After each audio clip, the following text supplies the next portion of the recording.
spring. Hope everybody had a lovely weekend. Welcome, Mayor Baker. Lovely to have you on our call this year. Normally we're enjoying a wonderful breakfast looking out at the golf course this time every year.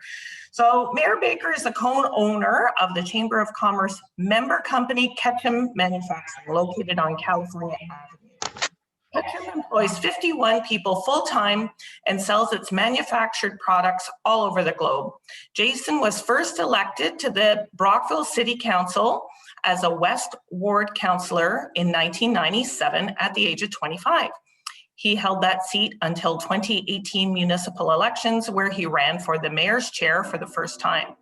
He's now 49, big year ahead for him, and the proud father of 4 children.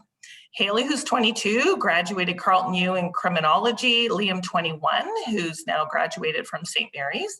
Emma, 18, attending Algonquin College, and Abigail, who's 9 and in grade 4 at Westminster in the French immersion program. Welcome, Mayor Baker. Looking forward to hearing your words of wisdom today.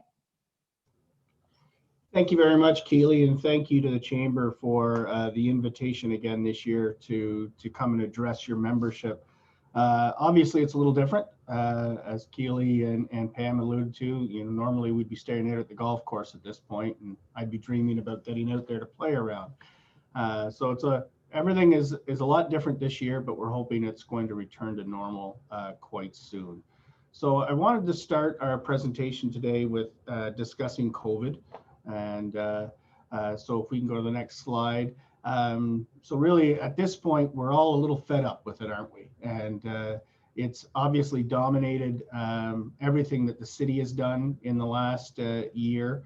And even as of today, we're back in the red zone, unfortunately. And so we've got some work to do to make sure that we can get that color changed and keep businesses open. So I don't really want to talk a whole lot about COVID other than to say, on our next slide, the city continues to successfully manage the pandemic requirements, both from an operational perspective as well as a financial one. We remain in good shape on both fronts. And in the 2021 budget, we have budgeted for all of our city services to be returned to pre-COVID levels if we're allowed and if those individual business cases are viable to do so. And so if you think about the one that probably comes to mind is the Arts Center. So as long as we can only have 10 people in the building, it's going to be a tough thing to open it up. But when we move to 50, there are some things that we can get into that building. And so all of the money has been put aside to do it as soon as we're allowed to, or it makes business sense to actually to get those open. And the other key thing is that we have managed the pandemic from a financial situation very well, and we have safe restart money put aside in 2021 for things that may come up, whether that is the cost of delivering a service being more expensive because of the extra cleaning and the extra staffing or what have you. So we've got about $500,000 round numbers in the 2021 budget that hasn't otherwise been allocated, that is there to act as a cushion so we can continue to move the city forward. I'm hoping that we're making it look easy, but it certainly hasn't been, as all of you who are in your own day-to-day lives finding out as well. So next slide. There's been a whole lot of communication, a whole lot of partnerships that have always been there in the background, but are certainly there in the front.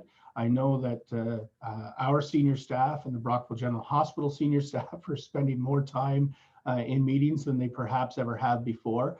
And so you can see that we've had a community control group. This is what would normally take place in a state of emergency, is you would activate a community control group. Brockville never did declare a state of emergency, but the community control group was activated in the first week. And you can see the amount of stuff that we've been doing there.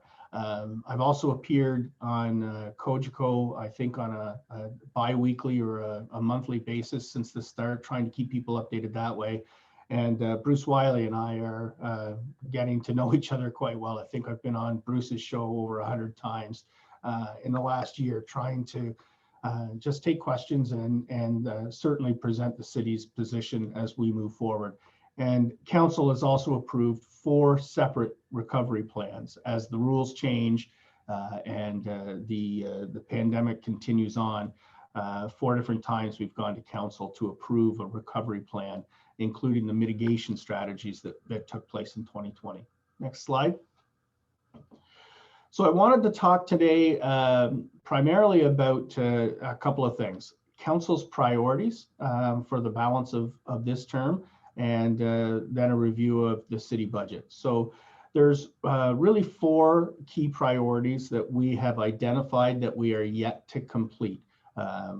New ones obviously get added all the time, but they're more minor in nature. So you can see the 4 priorities that we are committed to getting completed by the end of this term of council. So it's obviously finding a plan to replace the youth arena. Reynolds Park beside the rowing club, it's time to get that open as a park and return it to the citizens. The Woolworths project, and then our desire to continue to improve the city's operation for our customers. Next slide. So as I go through each one of these individually, we'll start with the youth arena. It seems like it may have gone quiet, but there have been things working in the background. Council asked the Arena Advisory Committee to put a report together about what they thought was the best plan to move forward location-wise, and then we'll get working on the actual amenities that would be in the project as well. So that report actually comes to committee and council this month. I think it's this week, in fact, and we will start to move that project forward. We have been saving somewhere around $300,000 a year towards this project the entire time during this term of council, and it started in Mayor Henderson's last term. And we continued to do that even through the pandemic. And so that money has been being set aside for that. And we're looking forward to getting this project shovel ready. Next slide. Reynolds Park. This is something that we are quite excited about, but also a little bit frustrated with. So there's some environmental issues down in that park, obviously, from its past use. We understand what they are. We can take care of that. The last plan that was sort of identified by council was that this would be a rather passive park or a low infrastructure park. So there wouldn't be major buildings or something like that on this property. It would be, perhaps an open green space with some minor things down there and maybe a little parking, but we certainly do not want this to be a parking lot long term. So it's time for us to get the fences down, and we're in the next year really going to start moving along on this as there are groups who are looking for that space now. And so it's better to be used as a park than it is a fenced off, unattractive parking lot. Next slide, please. Woolworths, very excited about this project. This was, we had a goal setting meeting, a priority setting meeting of this council, and this was one of the ones where we didn't think there was anything that we could do about, but we thought it would be the #1 priority if we could. Next slide. So I really began discussing this property 2.5 years ago with the former owners, and we were trying to get them to move the property along themselves to fix this up. And so we had an exploratory meeting on how we could perhaps help, and they basically made it clear that they had little appetite to do that at this time. And so I approached them about our ability to help them sell it, and that we could maybe help them market it and find a buyer. They were open to that. And then when I brought that message back to council, I actually asked them if they would give me permission to negotiate with them. And so we started that conversation. It was obvious to me that the roadblock to selling this privately was the asking price in relation to its property value. Next slide. So we negotiated for quite a long time. It wasn't an easy transaction, and I think there's many people in the private sector that approached them as well and tried to buy it, and it was difficult. So, but we did come to an agreement, and we were able to close on this deal in late December. And I'll give you the details in the next slide. So we purchased the property for roughly $500,000, slightly more than $500,000 in cash. Their valuation was somewhere around $1.3, $1.4 million. And we provided a tax receipt again for somewhere just above $500,000 for the to kind of close that gap between what they valued the property at and what we valued the property at. One of the things that I keep seeing out in the community when people are talking about why did City Council do this? No, we did not waive any municipal taxes. In fact, you can't waive municipal taxes. So the property was actually current in its taxation at the time of the sale. And so they just paid as any other real estate transaction would be, the difference up until the date of the close. And so now the positive news is that the city controls the future of this property. And so as many of you know, we are creating an RFP that should be going out at the end of this month to start asking developers for their concepts and ideas. And then we will be sitting down and scoring them and hopefully moving forward in the very near future to get this piece of King Street regenerated and back online. So we spent the $500,000 did not come from debt, and it did not come from reserves. It came from the 2019 surplus.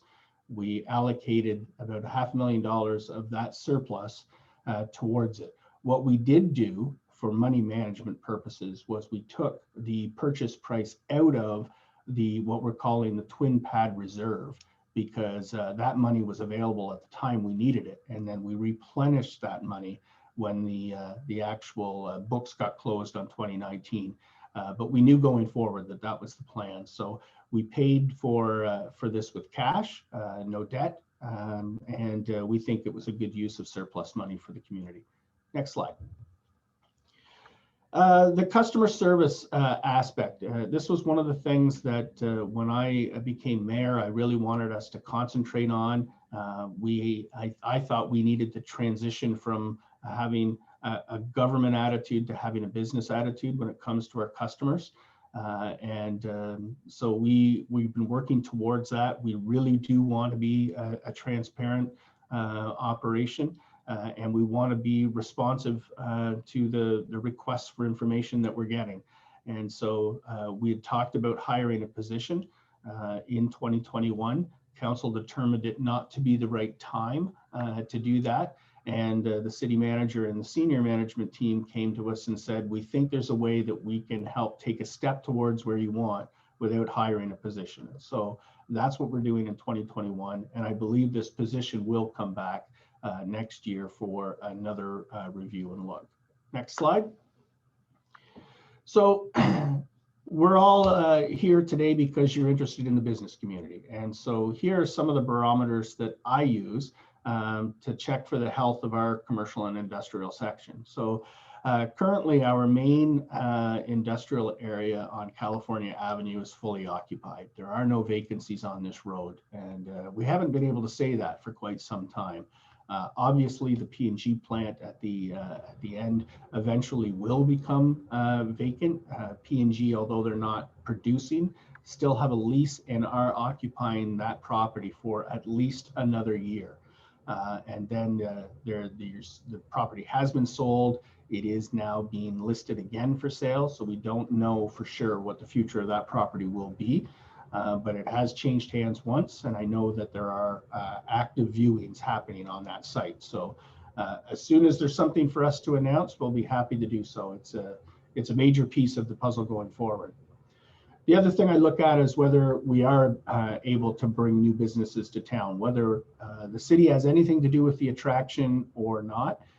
If people are choosing our location, then we treat that as a way of testing how things are here locally. And you can see just off the top of my head when I was creating this slide, some of the places that have come so far. So next slide, please. Another one is whether existing businesses are expanding. And we have had an extremely successful year to a year and a half of this. We don't see this much, especially in the industrial sector, but Northern Cables and Can-Arm both with major expansions, not minor expansions, but major expansions on the go. And then of course the Brockville Truck Center, who is building a new location inside the industrial park as well. So just a few places that are expanding. So next slide. Residential construction, and yeah, we're all hearing about, you know, there's a housing price boom out there and there's low supply. So here are 3 projects that are already fully approved and ready to go. It's up to the developer when these houses get built. All their permissions are in place. Bridlewood with 25, Oxford Avenue is a new neighborhood over in the horse farm over on Oxford Avenue is 58 units. I believe those units will be built on grade, so they would be single level homes. And then Brockwood subdivision with 86 units already approved and ready to go. Next slide.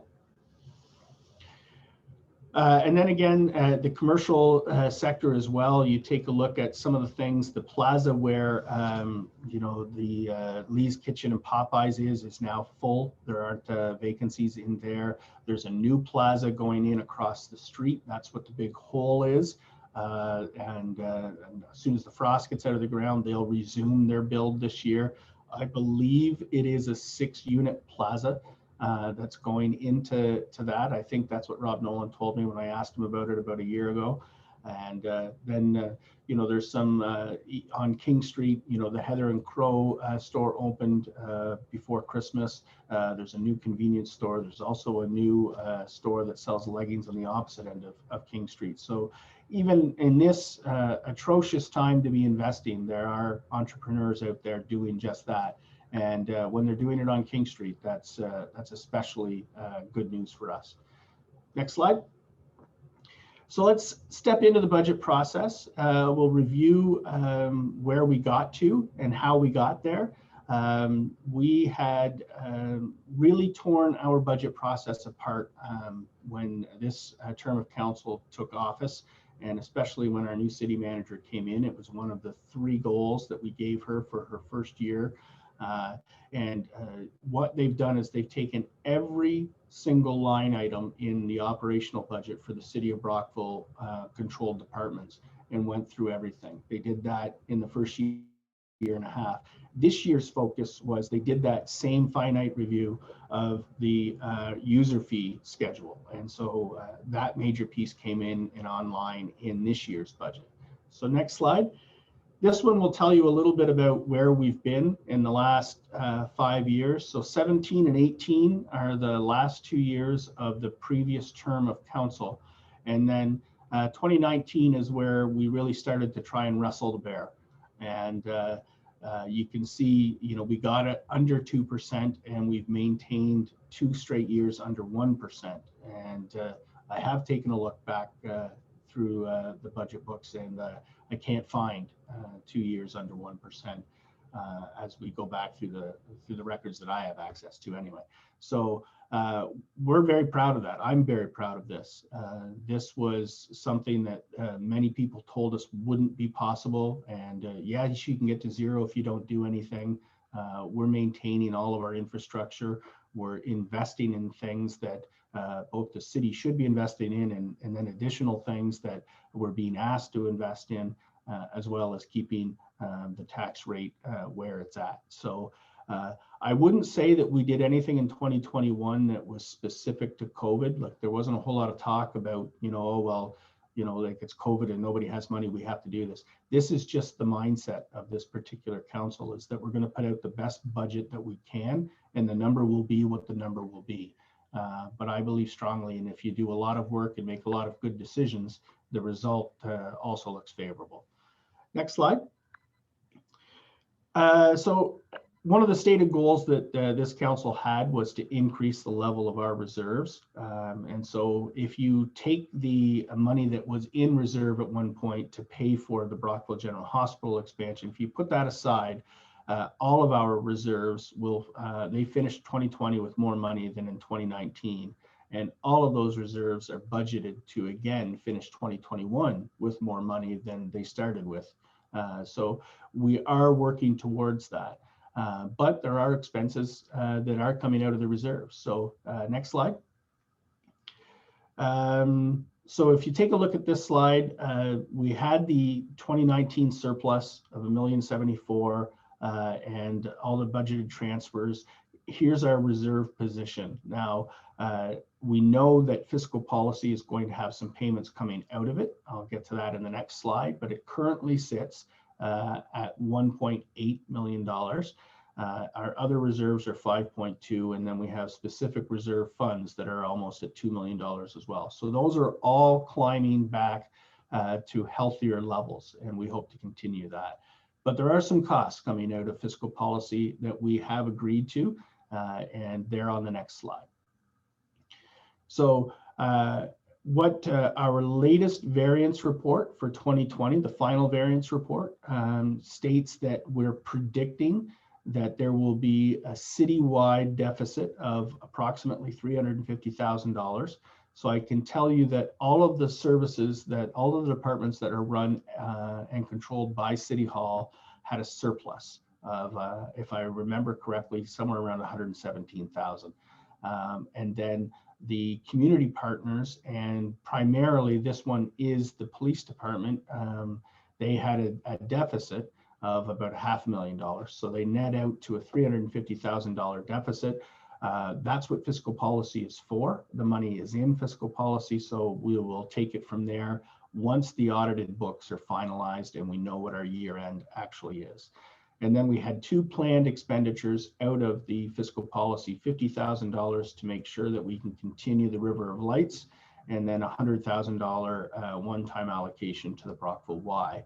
If we go forward with any future partnership with the Brockville Y, it would obviously be moved from a reserve position onto our operating budget. So because at this time it was a one-time allocation, it's coming from reserve. Next slide, please. Federal gas tax, and I don't think there's a municipal government around that can complete their budget now without federal gas tax. So this is our allocation, so $1.3 million is being utilized in the 2021 budget. There's your year-end balance, which is projected because we do get money every year, and it doesn't have to be expensed in the year it's received. You do have a number of years to expend that money. So the projects you want to use it for are specific, and so in years where you don't have ways of spending that money, you can roll it over until the next year's asphalt program, for example.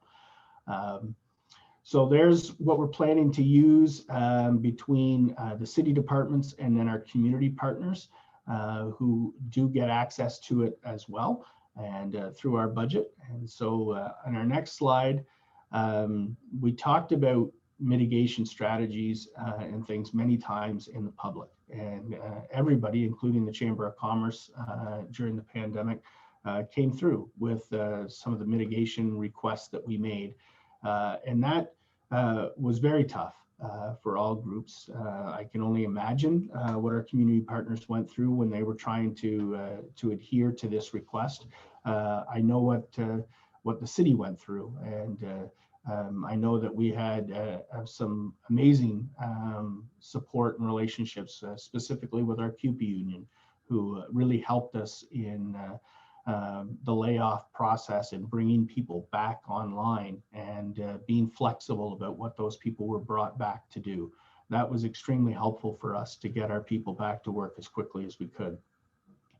So our capital budget, as always, we use those three criteria: asset failure, regulatory requirements, and health and safety as guiding principles as to what gets done and when. And you'll see our capital budget is on the next slide. Probably a little hard to read, But if you take a look, it's by department, and then you can see how much is coming from the tax levy. The next is federal gas tax. Then we do receive grants from upper levels of government, and then whether it's coming from reserves or debt or donations. And so you can see all of those departments and the totals at the bottom of what is coming out of the capital budget this year. So as always, it's a lot of the maintenance things, not a lot of what I would call the fun and the ribbon cutting kind of type of things. It really is maintaining the bridges and the roadways and the sewers and that type of thing in town. There just hasn't been the ability to do much, which is why we set priorities in a term of a half a dozen things we'd like to see get accomplished. Safe Restart funds on the next slide is another major assistance that is new to us, but is COVID specific. So we received $1.5 million in Safe Restart funds in 2020.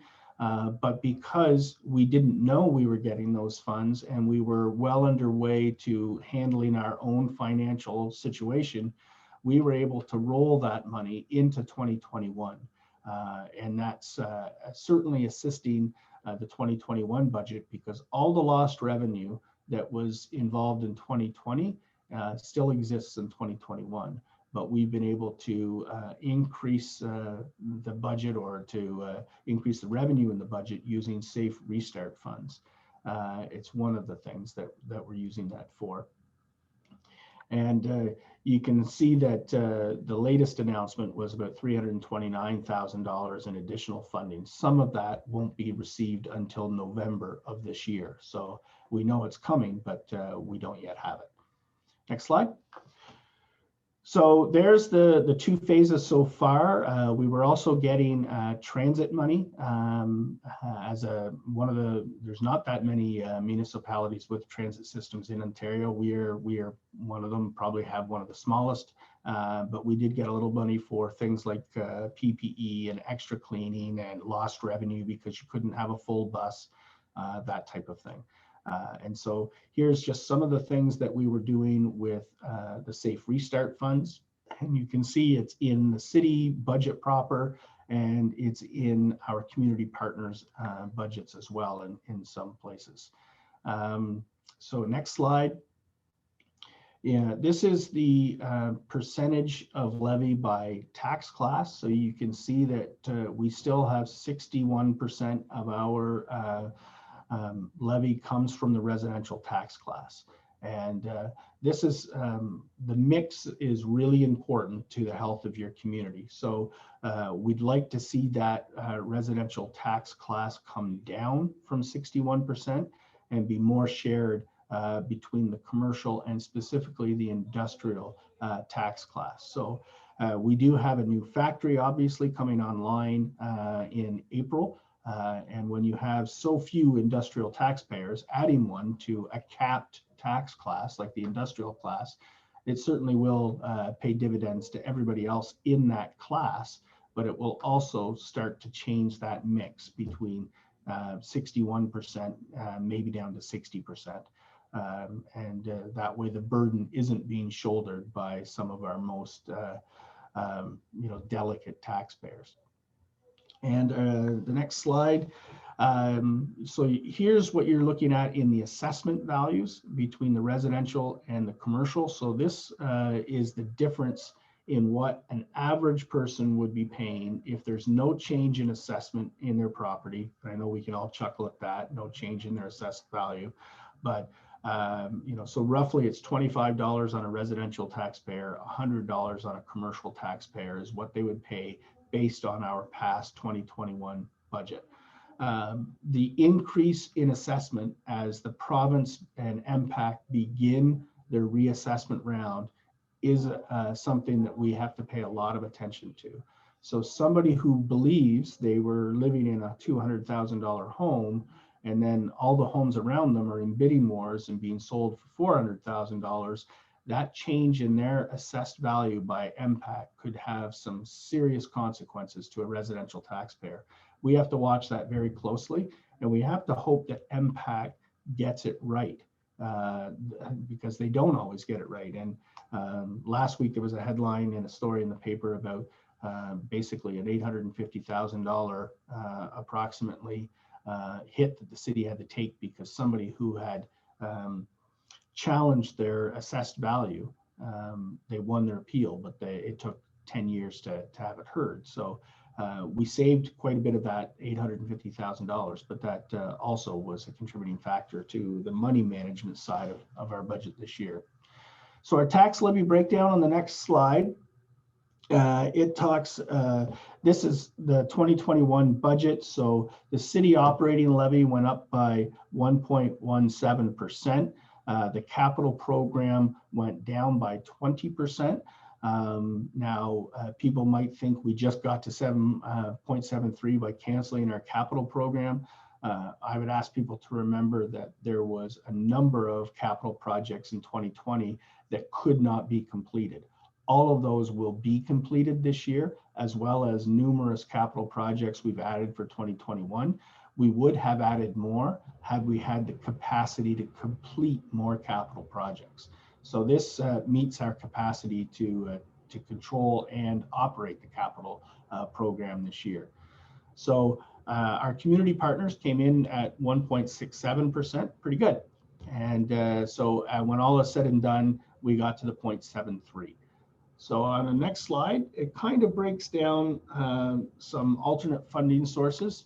And this shows some of our community partners. And so you can see that on the list, what they got in 2020 versus what they got in 2021.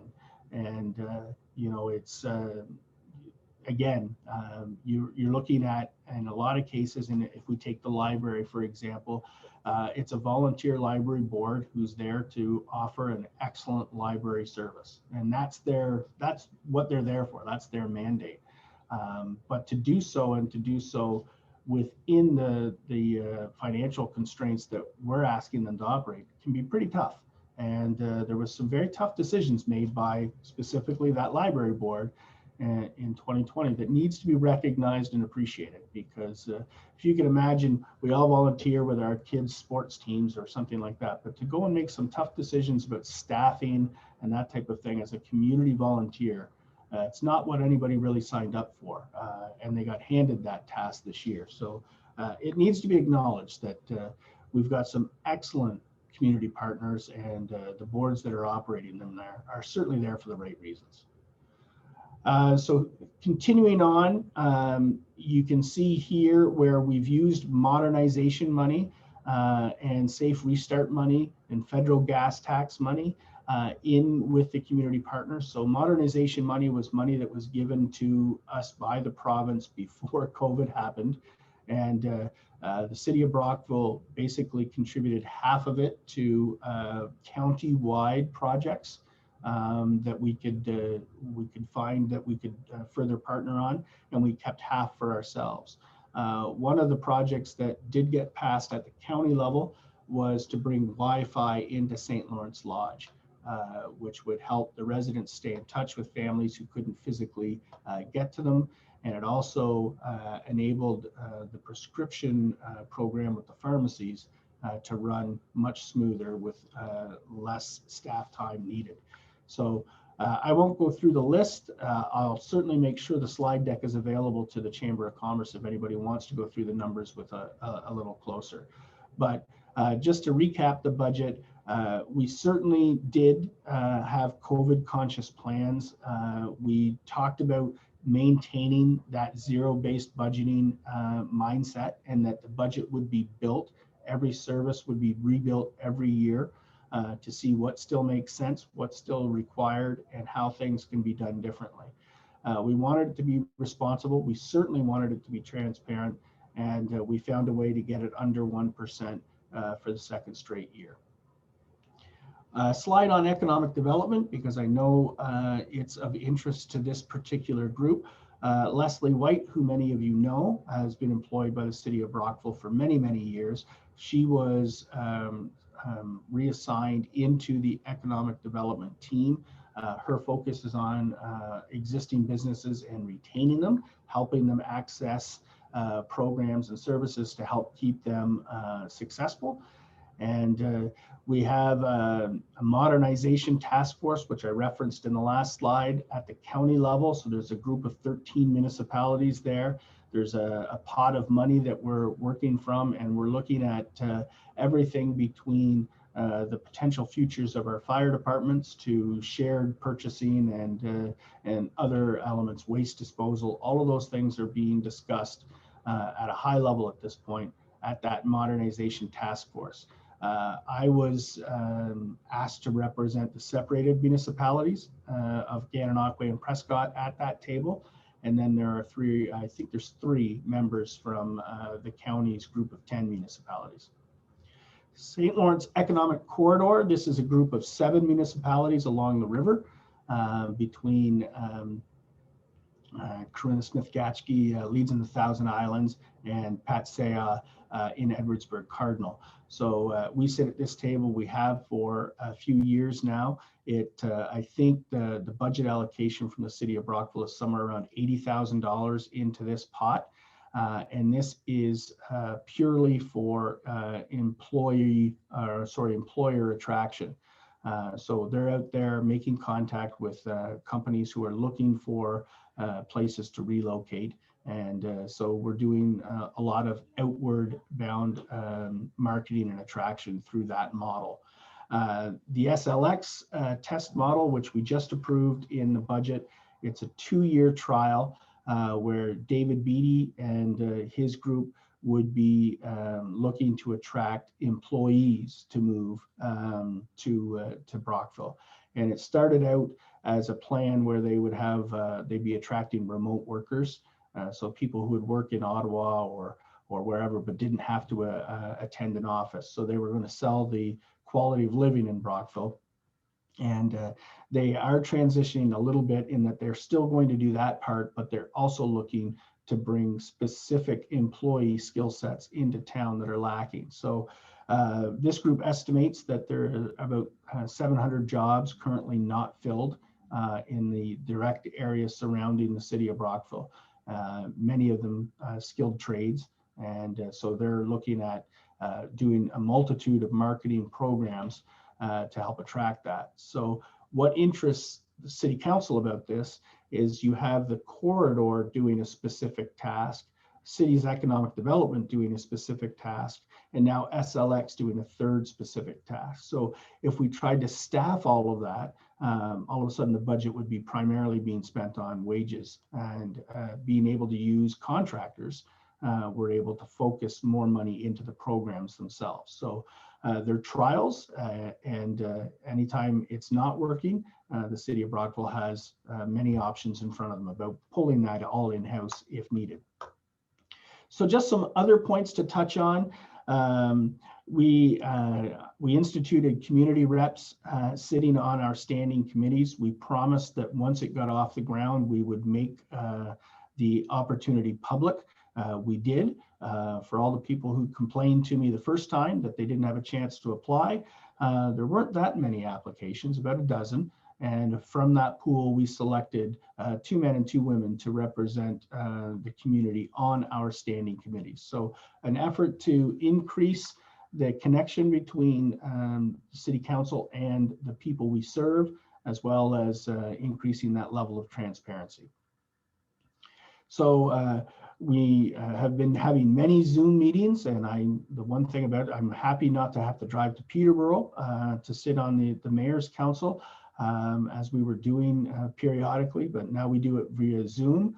But just last week, we were sitting and talking about the advocacy priorities that we have going forward with the province specifically, and a little bit with the federal government. But with this group, we have, everybody from, Belleville to the Quebec border is involved in this, if you're a separated municipality like Brockville is.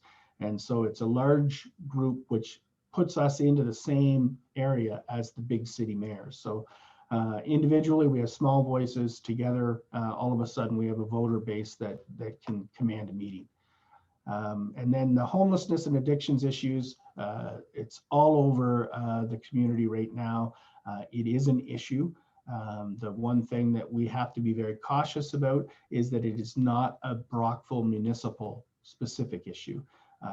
It is one that's shared by the entire counties.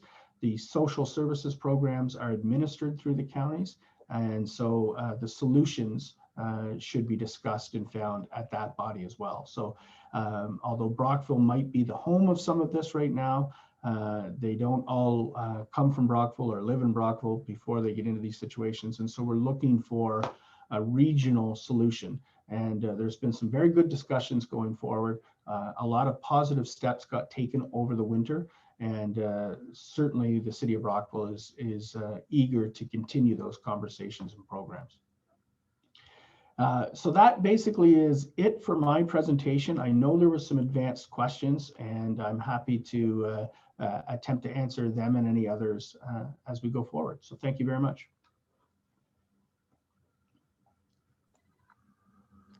I didn't want to owe you $20, Mayor.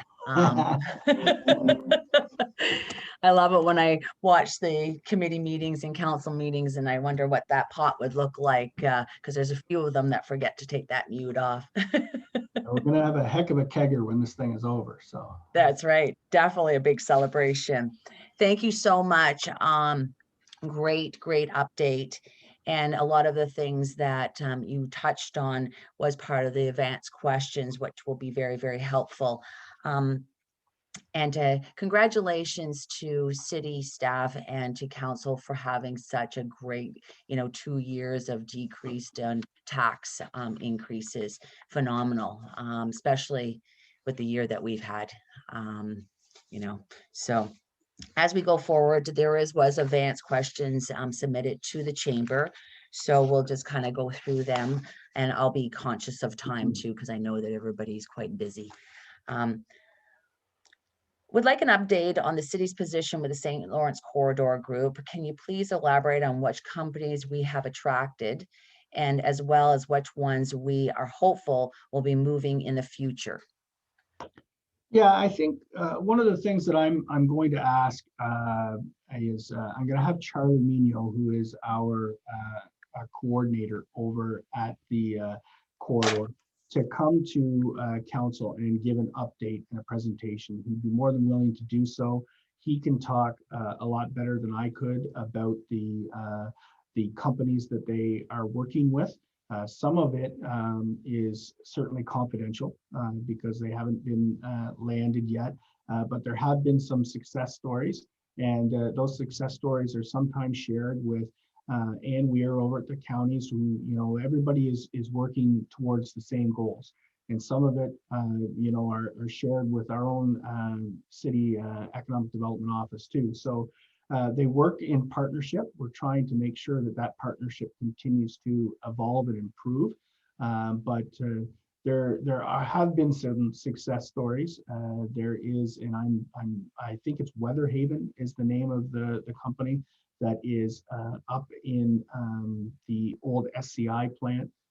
They were one of the success stories that both the city of Brockville and the Economic Development Corridor helped to bring here. They came here in a small way, and now they've taken quite a bit more space up there. But they work and manufacture things for the National Defense Department. So they aren't the type of company that wants to go and have a ribbon cutting and to say, here we are and here's what we're doing, because of the nature of their business. There have been some other success stories where what grew out of the corridor group was putting an industrial group together where the elected people get out of the way. You put 10 business owners in a room together and let them talk, and we do tours at everybody's facility. So CanArm has found a way to stop sourcing things from further away and source things locally, and they've got lots of different success stories along those lines too. So I think it's probably best that we have Charlie come in and update everybody. He does a much better job than I could. Yeah, perfect. And I think 2 years ago, we had the St. Lawrence Corridor present to the membership, and it's always good to have the updates on that for sure. Awarded $100,000 two-year contract for sales and marketing campaign to solve industrial-wide labor shortage. Did council consider economic development department working together with other organizations and institutes in a collaborative way within this area? Was the lack of housing considered? And what is council's expectation and positive results for this initiative? That's a good question. First of all, was the lack of housing considered in this? Yes. We are certainly trying to make sure that the approvals are in place to get as many housing starts put together as we can. So we're supporting as many of the developers in getting more land brought out of the reserve. That's something that we'll be looking at and trying to do the studies to prove the need going forward. In all frankness, if I could hire an army of economic developers, I would. I'd love to spend $1 million a year on economic development, and it has to be measurable. And so what we're trying to do is, at sometimes you start throwing darts at a dartboard to see what will stick. And so when you're doing what I would call some experimentation, and $100,000 is, isn't a small amount of money, but it's also not coming from the tax rate. It's coming from the province in the modernization fund. So it isn't costing our taxpayers a cent of city taxes to have this done. We'll monitor this over the first 2 years. If it's successful, we'll certainly look to build upon that. But as I mentioned before, if we have the corridor working on specific tasks, the economic development group working on specific tasks, and other people working on other tasks, that's great. It's when they're all working at cross purposes with each other that you can get things where you're not getting value for money. So we're hoping it's going to be successful, but that's what we're dipping our toe in the water to try and find out. Perfect. Now, the next couple of questions are around vaccinations, and you probably all have kind of colluded together these questions. Dr. Paula Stewart indicated that Brockville is doing a small amount of vaccinations at the Memorial Center, but are waiting for the ICE to come out to increase that number of vaccinations.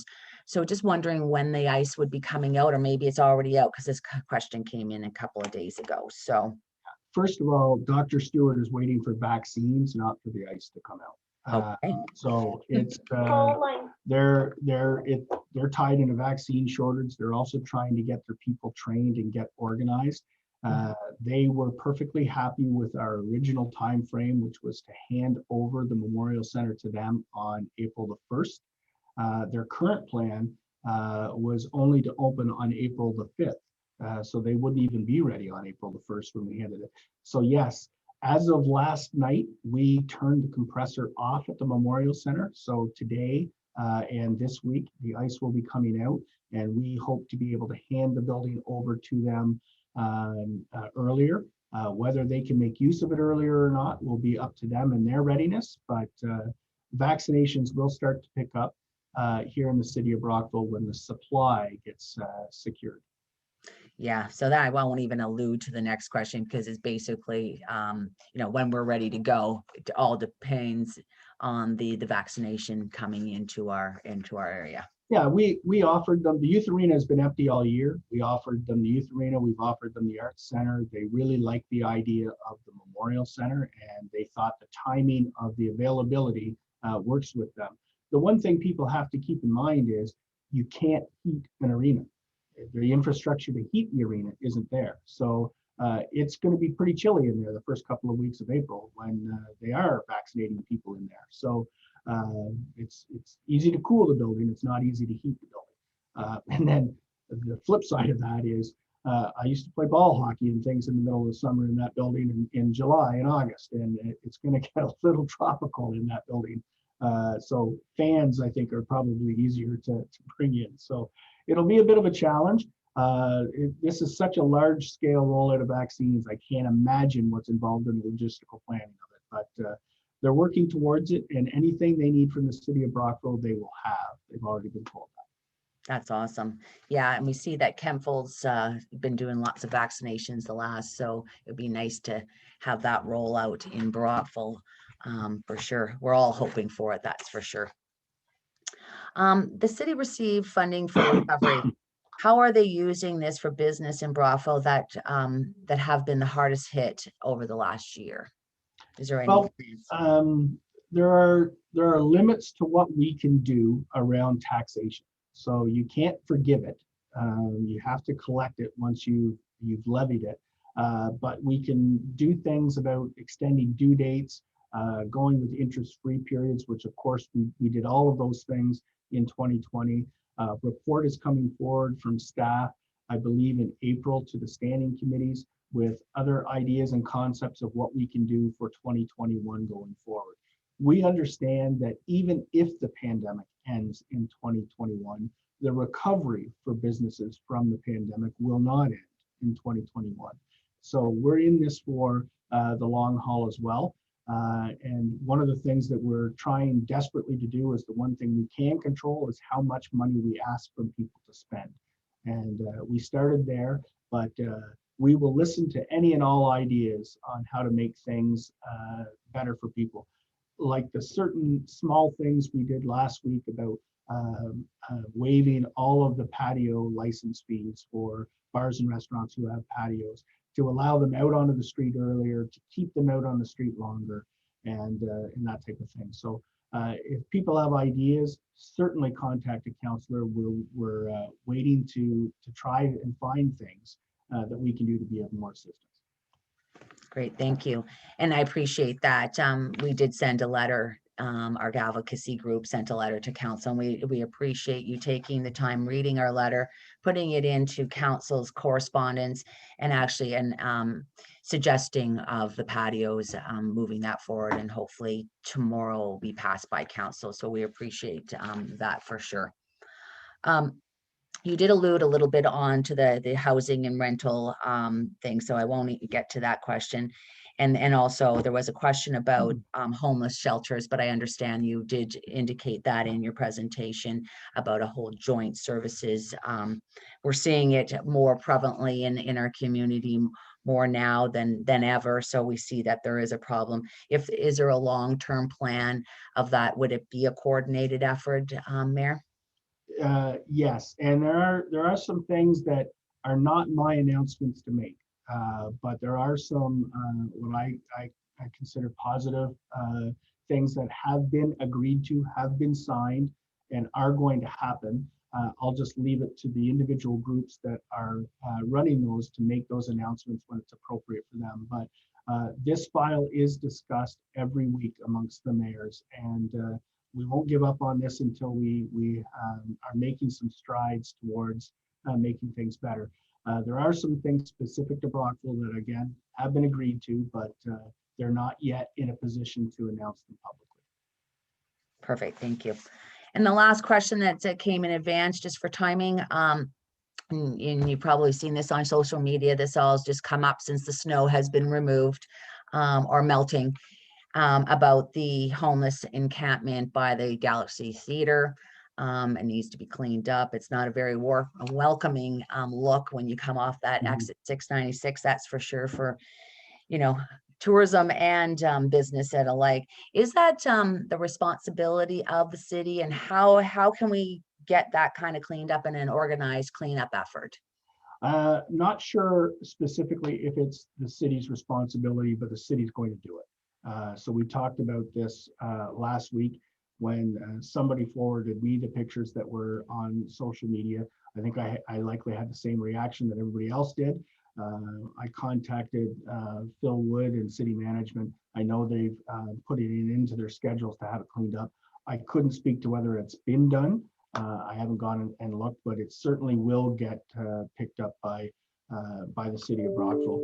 And it's an unfortunate thing, but it's one of those things where we have to do it. I just got a text from Jeanette who tells me it is done, and it was the Ministry of Transportation lands, but not the Galaxy, but it was in that off-ramp area. So looks like it's been cleaned up, and now that we can get access to the grounds a lot easier, we'll keep people checking back to make sure that it's well maintained.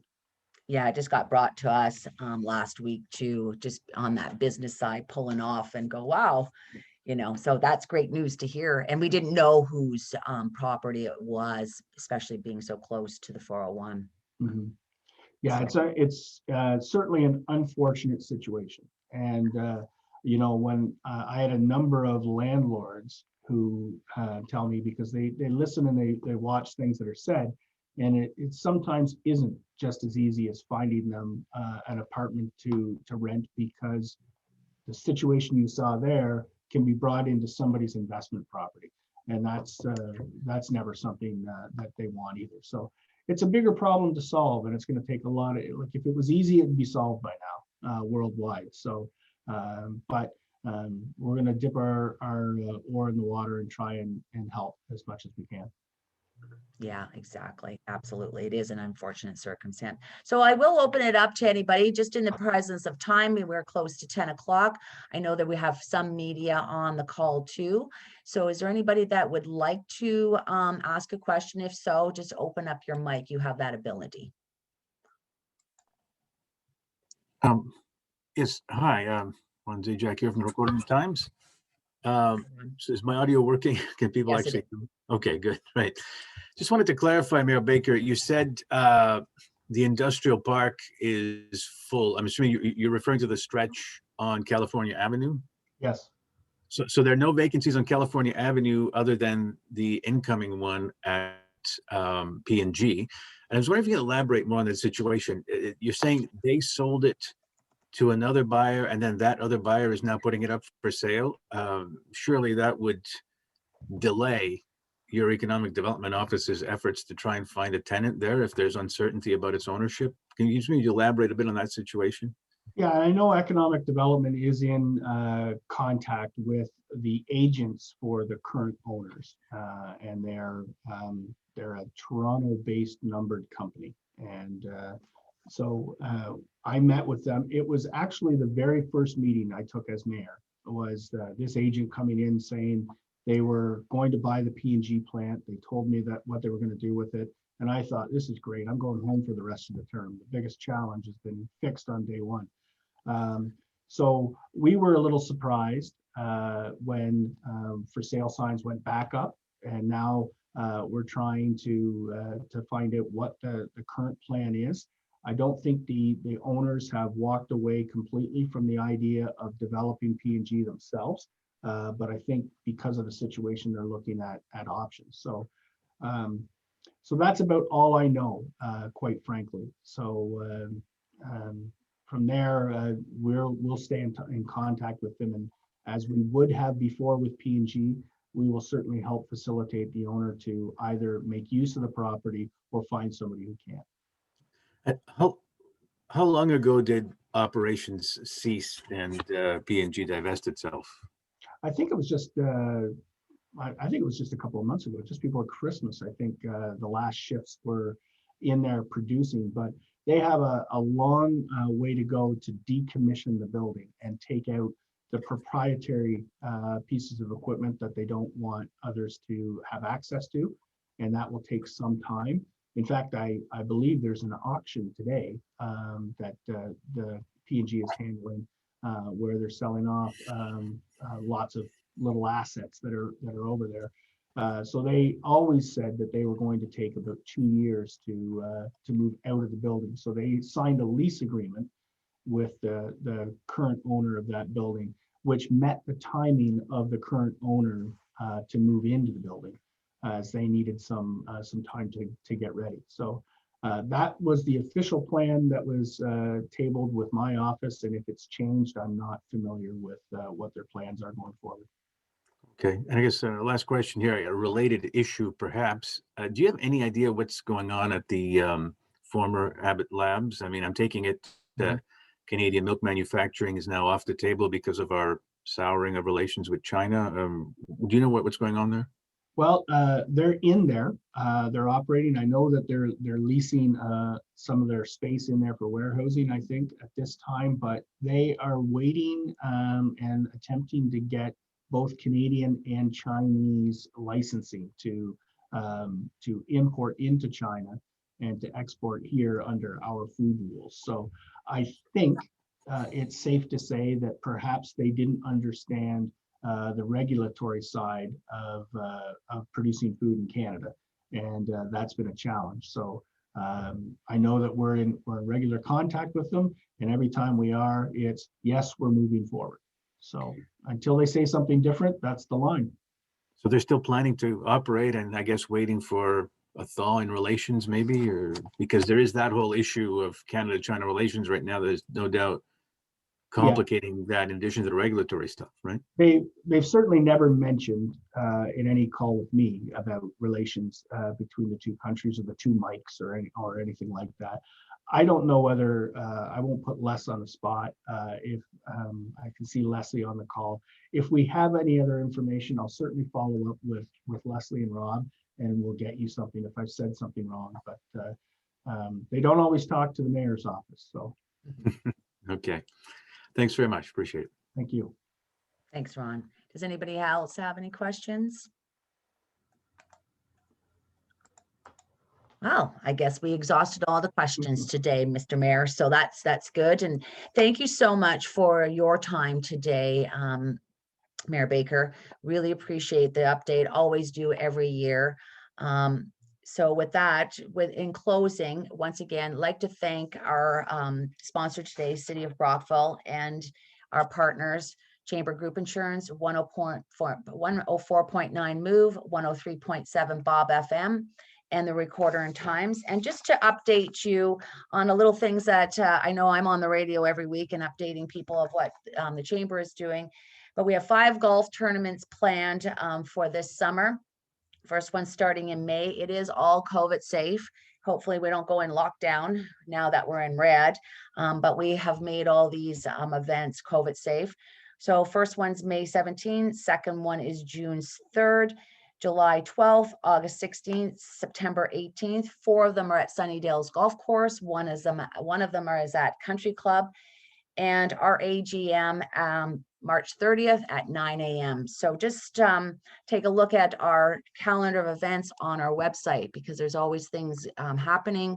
And what we're doing is we're actually creating more on our content on our calendar for members and events that are happening in our community, just to keep everybody up to date. Once again, thank you everybody for spending an hour with us first thing Monday morning. We're into spring, so we gotta love that. And the weather has been wonderful. And Meg 2 is definitely gonna fall out into the river at 1 o'clock today. That was my time. So, so stay safe, everybody, and enjoy your day and enjoy your week.